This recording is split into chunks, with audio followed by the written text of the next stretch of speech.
Kapitulo 6. Pagkatapos ng mga bagay na ito ay naparoon si Jesus sa kabilang ibayo ng dagat ng Galilea na siyang dagat ng Tiberias. At sumusunod sa kanya ang lubhang maraming tao, sapagkat kanilang nangakikita ang mga tanda na ginagawa niya sa mga may sakit. At umahon si Jesus sa bundok, at dooy naupo siya na kasama ng kaniyang mga alagad. Malapit na nga ang Paskwa, na pista ng mga Hudyo. Itinanaw nga ni Jesus ang kaniyang mga mata, at pagkakita na ang lubhang maraming tao'y lumalapit sa kanya, ay sinabi kay Felipe, "Saan tayo magsisibili ng tinapay upang makakain ang mga ito?" At ito'y sinabi niya upang siya'y subukin, sapagkat nalalaman niya sa kanyang sarili kung ano ang kanyang gagawin. Sumagot si Felipe sa kanya, "Hindi magkakasya sa kanila ang 200 dinaryong tinapay upang makakain ng kaunti ang bawat isa." Sinabi sa kanya ng isa sa kanyang mga alagad, si Andres, na kapatid ni Simon Pedro, "May isang batang lalaki rito na mayroong 5 tinapay na cebada at 2 isda. Datapwat gaano na ang mga ito sa ganyang karamihan?" Sinabi ni Jesus, "Inyong paupuin ang mga tao." Madamo nga sa dakong yaon, kaya't nagsiupo ang mga lalaki na may 5,000 ang bilang. Kinuha nga ni Jesus ang mga tinapay, at nang makapagpasalamat, ay ipinamahagi niya sa kanila na nakaupo. At gayon din naman, binigyan sila ng mga isda, kung gaanong ibigin nila. At nang sila'y mga busog, ay sinabi niya sa kanyang mga alagad, "Pulutin ninyo ang mga pinagputol-putol na lumabis, upang walang anumang masayang."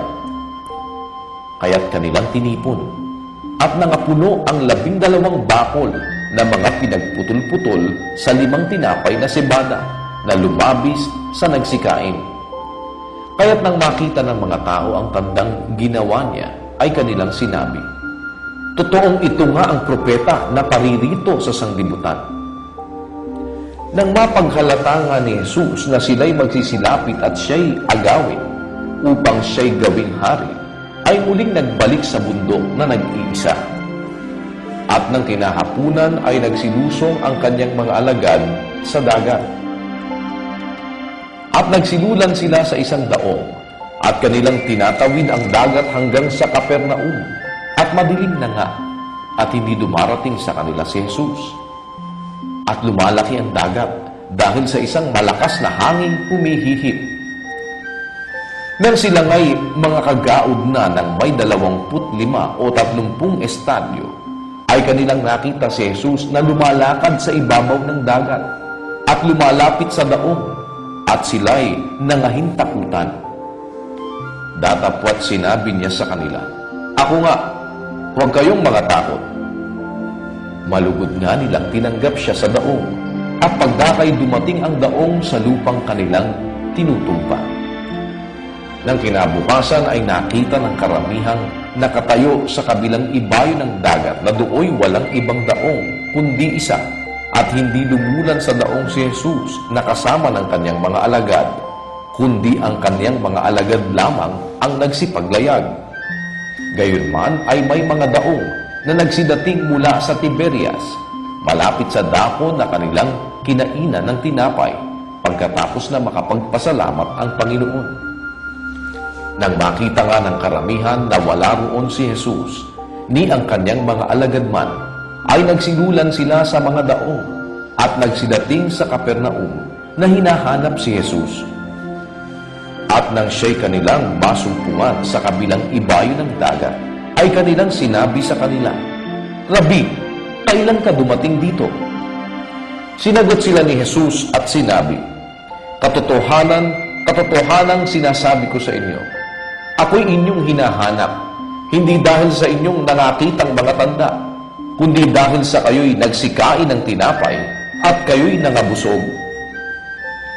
Magsigawa kayo, hindi dahil sa pagkaing napapanis, kundi dahil sa pagkaing tumatagal sa buhay na walang hanggan, na ibibigay sa inyo ng Anak ng Tao, sapagkat siyang tinataka ng Ama sa makatwid bagay ang Diyos.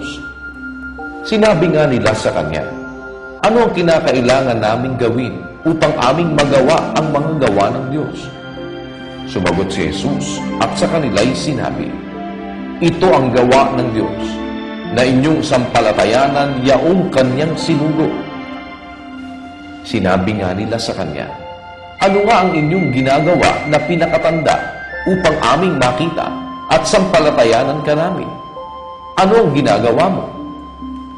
Nagsikain ang aming mga magulang ng mana sa ilang, gaya ng nasusulat, tinapay na galing sa langit ang sa kanila'y Kanyang ipinakain. Sinabi nga sa kanila ni Jesus, katotohanan, katotohanan sinasabi ko sa inyo, hindi si Moises ang nagbigay sa inyo ng tinapay na galing sa langit, kundi ang aking Ama ang nagbibigay sa inyo ng tunay na tinapay na galing sa langit. Sapagkat ang tinapay ng Diyos ay yaong bumababang mula sa langit at nagbibigay buhay sa sanlibutan. Sa Kanya nga'y kanilang sinabi, Panginoon, bigyan mo kaming palagi ng tinapay na ito. Sa kanila'y sinabi ni Jesus, ako ang tinapay ng kabuhayan. Ang lumalapit sa akin ay hindi magugutom, at ang sumasampalataya sa akin, kailanmay hindi mauuhaw. Datapwat, sinabi ko sa inyo, na nakita ninyo ako, at gayon may hindi kayo nagsisampalataya. Ang lahat ng ibinibigay sa akin ng Ama ay magsisilapit sa akin, at ang lumalapit sa akin sa anumang paraan ay hindi ko itataboy.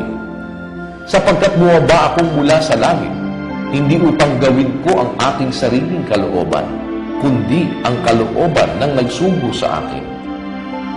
At ito ang kalooban ng nagsugo sa akin, na sa lahat ng ibinigay niya sa akin ay huwag kong iwala ang anuman, kundi ibangon sa huling araw. Sapagkat ito ang kalooban ng aking Ama, na ang bawat nakakakita sa anak at sa kanya'y sumampalataya ay magkaroon ng walang hanggang buhay, at akin siyang ibabangon sa huling araw.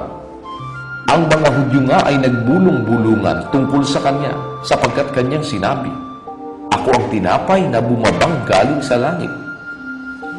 At kanilang sinabi, hindi baga ito'y si Jesus, ang anak ni Jose, na nakikilala natin ang Kanyang ama at ina? Paano ngang sinasabi niya, ako'y bumabang galing sa langit? Sumagot si Jesus at sa kanila'y sinabi, huwag kayong mga bulong-bulungan. Walang taong makalalapit sa akin, maliban na ang Amang nagsugo sa akin ang sa Kanya'y magdala sa akin, at siya'y aking ibabangon sa huling araw. Nasusulat sa mga propeta, at tuturuan silang lahat ng Diyos. Ang bawat nakarinig sa Ama at natuto ay lumalapit sa akin. Hindi sa ang sino may nakakita sa Ama, kundi yaong nanggaling sa Diyos. Siya ang nakakita sa Ama. Katotohanan, katotohanan sinasabi ko sa inyo, ang sumasampalataya ay may buhay na walang hanggan. Ako ang tinapay ng kabuhayan. Nagsikain ang inyong mga magulang ng mana sa ilang, at sila'y nangamatay. Ito ang tinapay na bumababang galing sa langit, upang ang taong makakain ay huwag mamatay. Ako ang tinapay na buhay, na bumabang galing sa langit. Kung ang sino man ay kumain ng tinapay na ito, siya'y mabubuhay magpakailanman. Oo, at ang tinapay na aking ibibigay ay ang aking laman sa ikabubuhay ng sanlibutan. Ang mga Hudyo nga'y nangagtatalo, na nangagsasabi, paanong maipakakain sa atin ng taong ito ang kanyang laman? Sinabi nga sa kanila ni Jesus, katotohanan, katotohanan sinasabi ko sa inyo, maliban ng inyong kanin ang laman ng anak ng tao at inumin ang kanyang dugo, ay wala kayong buhay sa inyong sarili. Ang kumakain ng aking laman at umiinom ng aking dugo ay may buhay na walang hanggan, at siya'y aking ibabangon sa huling araw. Sapagkat ang aking laman ay tunay na pagkain, at ang aking dugo ay tunay na inumin. Ang kumakain ng aking laman at umiinom ng aking dugo ay nananahan sa akin at ako'y sa kanya. Kung paanong sinugo ako ng amang buhay at ako'y nabubuhay dahil sa ama, gayon din naman ang kumakain sa akin. Siya na may mabubuhay dahil sa akin. Ito ang tinapay na bumabang galing sa langit. Hindi gaya ng mga magulang na nagsikain at nangamatay. Ang kumakain ng tinapay na ito ay mabubuhay magpakailanman. Sinabi niya ang mga bagay na ito sa sinagoga, samantalang siya'y nagtuturo sa Capernaum. Marami nga sa kanyang mga alagad nang kanilang marinig ito ay nangagsabi, "Matigas ang pananalitang ito. Sino ang makarinig noon?"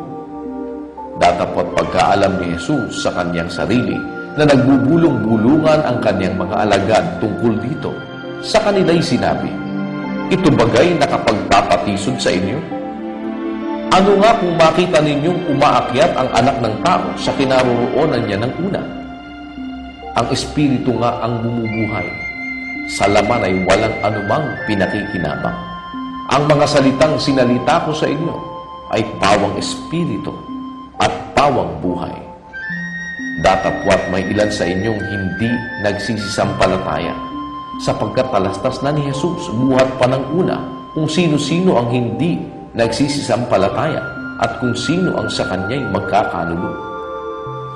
At sinabi sa kanya, "Dahil dito'y sinabi ko sa inyo na walang taong makalalapit sa akin, maliban na ipagkaloob sa kanya ng Ama." Dahil dito'y marami sa kanyang mga alagad ay nagsitalikod at hindi na nagsisama sa kanya. Sinabi nga ni Jesus sa 12, "Ibig ba ninyong magsialis din naman?" Sinagot siya ni Simon Pedro, "Panginoon, kanino kami magsisiparoon? Ikaw ang may mga salita ng buhay na walang hanggan. At kami nagsisisampalataya at nakikilala namin na ikaw ang banal ng Diyos." Sinagot sila ni Jesus, "Hindi baga hinirang ko kayong 12 at ang isa sa inyo ay dyablo?" Tinukoy nga niya si Judas na anak ni Simon Iscariote, sapagkat siya ang sa kanya'y magkakanulo, palibhasa'y isa sa 12.